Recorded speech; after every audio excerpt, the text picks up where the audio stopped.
ঘন কুয়াশাচ্ছন্ন হিমালয়ের পাদদেশে এক পরিত্যক্ত কুটিরে আশ্রয় নিল রাহুল।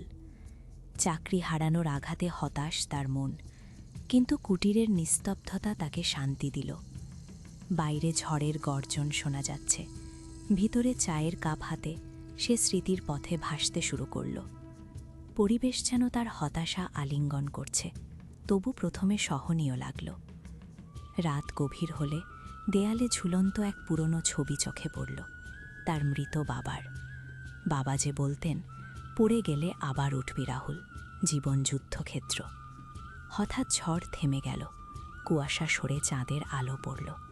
মনে হলো বাবা কথা বলছেন, অতীতের সেই কথা হৃদয় ছুঁয়ে গেল।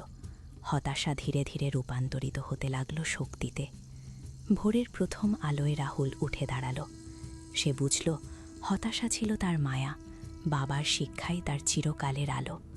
নতুন স্বপ্ন নিয়ে সে নামল পাহাড় থেকে, জীবনের প্রতিটি চ্যালেঞ্জ জয় করার অটল সংকল্প নিয়ে। এই অভিজ্ঞতা তাকে চিরকাল অনুপ্রাণিত করবে।